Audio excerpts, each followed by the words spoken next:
Hey everyone, and welcome back. Ready for another deep dive? Absolutely. Always ready to dig into a new topic. Well, this time we're diving headfirst into a situation that's as tense as it gets, the escalating conflict in the Middle East. Yeah, we're talking Israel, Lebanon, Gaza, a lot of history there. Right, a real tangled web of history, alliances, and unfortunately, real human consequences. So we're going to do our best here to untangle it all. Try to understand what's motivating the key players. Exactly, and hopefully get a sense of where things might be headed, how it might all play out. It's a complicated situation, no doubt. It really is. But by really examining not just, the what, but the why behind these headlines, I think we can start to kind of make sense of it all. Okay, so let's dive right into the thick of it. Yeah, let's do it. Let's start with that drone attack targeting Prime Minister Netanyahu's home.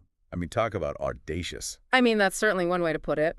What do you make of that move? I mean, what was the message there, you think? What was he trying to achieve? Well, it certainly sent shockwaves through the region, that's for sure. I mean, this wasn't just about sending a message. It was a bold, almost unthinkable act of aggression. Right. And it was aimed directly at the heart of, Israeli leadership. Yeah, it felt very symbolic. And regardless of whether it achieved, its tactical objective or not, the attempt itself speaks volumes. It really does make you wonder how this will impact Netanyahu on the political stage, though. Right. I mean, will he feel emboldened to take a harder line? Yeah, will this escalate things further? Exactly. Or could it, on the flip side, put more pressure on him to actually de-escalate? It's those are the million-dollar questions. They really are. Because Netanyahu, known for his hawkish stance. Right, exactly. But this attack, this could play out in a number of ways. Right, there's no clear answer. No, because it could galvanize public support, Hmm. push him towards a more aggressive response. Or, with elections on the horizon, it could expose vulnerabilities. Oh, that's a good point. Yeah, making a more cautious approach politically expedient. So it's a delicate situation with, as I said, no easy answers. It's very intricate. Yeah. And it's not just about Netanyahu either, right?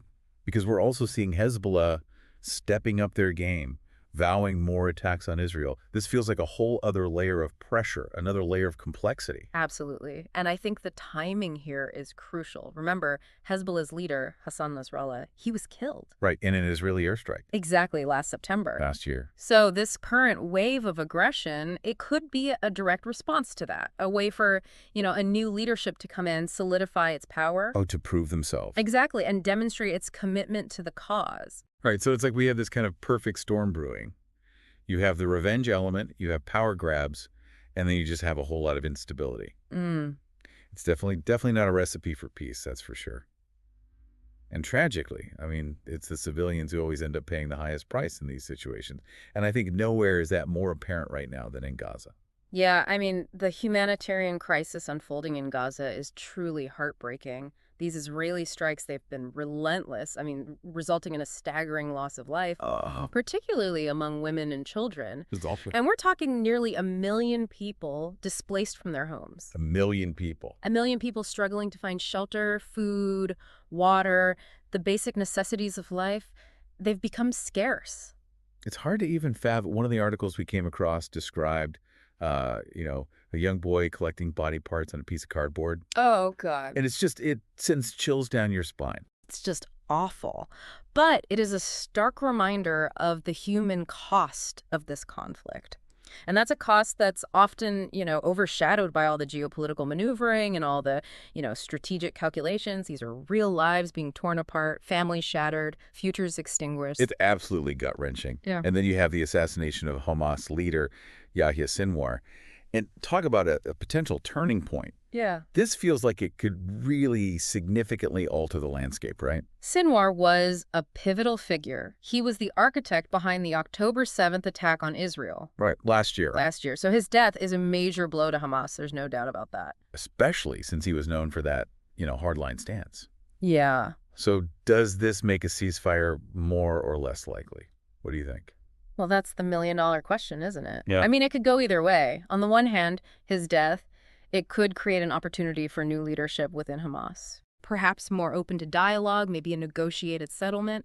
But on the other hand, it could lead to further chaos, fragmentation within the group, All right, more division. Exactly. And that could make it even harder to find a path to peace. And then there's the leaflet drop. Talk about psychological warfare. Distributing leaflets showing Sinwar's body? I mean, that's a pretty clear message, right? What do you make of that tactic? It's a chilling tactic. I mean, it's designed to demoralize the Palestinian population. So fear and uncertainty. It's a strategy that has been used throughout history, often with devastating consequences. And it's hard to say, will it have the desired effect? Or could it backfire? Could it actually fuel resentment? Right, push people even further into resistance. Exactly. So it's a risky gamble. It really is. And what about the hostages? Hamas is still holding those hostages. Does Sinwar's death change their fate in any way? I mean, their fate is really hanging in the balance, and Sinwar's death, it just adds another layer of complexity to this. It's possible, maybe a new leader might be more inclined to use them as bargaining chips. Yeah, makes sense. Try to, leverage their release for concessions from Israel. Right. Or conversely, they might see releasing the hostages as a way to present themselves as more reasonable, Oh, interesting. more open to dialogue. So it's like a It's a waiting game, total waiting game. full of agonizing uncertainty. Like trying to predict the path of a tornado. You just don't know. You don't know. Meanwhile, the international community is watching all of this unfold. What's been the reaction so far? Well, the reactions have been, I'd say, quite interesting, to say the least. How so? Well, the U.S., a long-standing ally of Israel, Right. they've actually voiced some unusually direct criticism of Israel's tactics. Really? Particularly when it comes to the civilian casualties in Lebanon. Oh, wow. Yeah. I think it was U.S. Defense Secretary Austin, didn't he say something like the civilian casualties were far too high? He did. And that's not the kind of language you typically hear from a close ally. No, not at all, especially during an active conflict. Right. And it really highlights, I think, the incredibly difficult balancing act Yeah, they're trying to walk that line. that the U.S. is trying to pull off here. Yeah. Right. They're trying to support Israel, a key strategic partner, Of course. but also acknowledging the immense humanitarian crisis unfolding Right, they can't ignore that. and the need to protect innocent lives. Yeah, it's a tightrope walk for sure. And one wrong step could have serious, serious consequences. And then there's the, I don't know, the elephant in the room, Yeah, or maybe the tiger in the room, right. Iran. What's their role in all of this? Well, Iran's involvement, it adds, yet another layer of complexity to this already just tangled web. Because they're backing. They're a major backer of both Hezbollah and Hamas, Right, so they're funding both sides. providing them with financial and military support. So this isn't just a conflict between Israel and Palestine. It's also a proxy war playing out on a much, much larger geopolitical stage. Right, and with Iran's foreign minister, Abbas Araghchi, openly talking about the possibility of war. Yeah. I mean, the stakes couldn't be higher. So is this just rhetoric? What do you think? Or is there a real chance of this escalating into something even bigger? It's never wise to dismiss such statements as just rhetoric. Yeah, true. Especially in a situation as volatile as this. Okay. And the fact that he made those comments, coupled with the increased military activity we've seen from, frankly, all sides, is definitely a cause for concern. It's impossible to say for sure whether it will spiral into a wider conflict, Right. but the potential is certainly there. The potential is there. And that's what makes, understanding the historical context and the motivations of all the players so crucial. Because we can't view this conflict in isolation. It's deeply, deeply intertwined with decades, even centuries of regional power struggles. And each action, each statement, each passing day, it feels like it just adds another knot to this already very tangled web. It really does. It's overwhelming to think about, to be honest. It is a lot to unpack, and it's easy to feel overwhelmed by the complexity of it all. But that's why we're here. That's why we do these deep dives. To break it down, examine these different angles, and try to make sense of it all. Exactly. I think it helps to break it down like this. So let's shift gears for a moment, talk about something we haven't really touched on yet, which is the international response to this crisis. Yeah. We talked about the U.S., but what about other key players, like the G7? What's their take? Yeah, well, the G7, which, consists of some of the world's most powerful economies, they've condemned the violence, Okay. called for an immediate de-escalation. Yeah. They've also emphasized the need to address that humanitarian crisis in Gaza Right. and ensure the safety of civilians. Well, that's good to hear. Right.